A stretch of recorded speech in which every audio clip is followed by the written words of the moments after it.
Well, soon after taking office, President Trump and DOJ placed a freeze on foreign aid.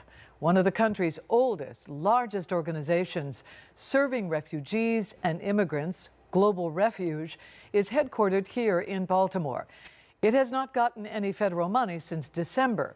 It was handed a stop work order on refugee resettlement, which has forced it to lay off nearly 400 people nationwide, more than half its workforce. Global Refuge CEO and President Krish O'Mara Vignarajah joins us now. Good to see you, Krish. Thank you for joining us. Nice to see you, Denise. Thanks so much for having me. Indeed. All right, I know Global Refuge, you help people. They have done all the work to immigrate legally. We're not talking about people who have gotten to the country illegally. They arrive here needing help. What is happening to those people now that Trump has suspended the federal Refuge Admissions Program? It's difficult because we hear from those clients every day, and we have more questions than answers from them.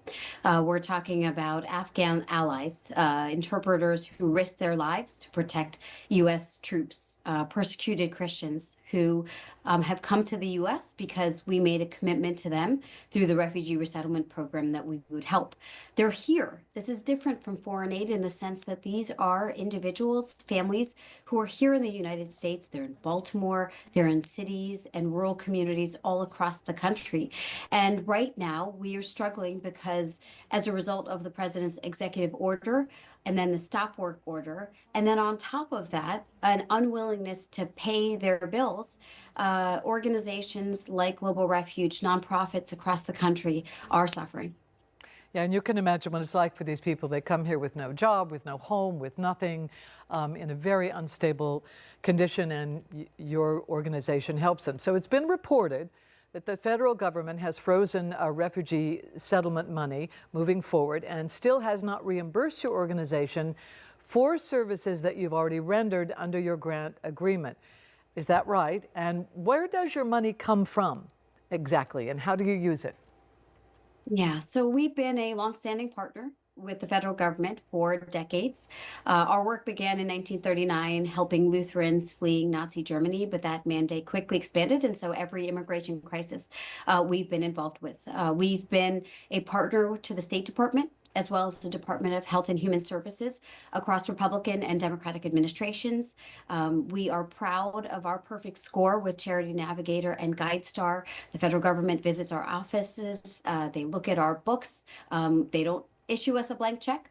We are on a reimbursement basis. And so we've followed the procedure we followed for years. And unfortunately, though we have submitted those repayments, which go not just to us, but to nonprofits all across the country. As a result of that, many organizations like ours have had to let go of staff. These are fees. These are payments that go to our clients. They help make sure that our clients don't go homeless. They make sure that they have food on the table, that they can navigate public transportation, that they can enroll their kids in public schools. And so these are really essential services we're talking about. All right. Well, thank you so much for joining us, Krish. We will continue to keep up with you and to track what happens moving forward with your organization and the people that it's trying to help. Thank you for joining us. Thanks for the opportunity.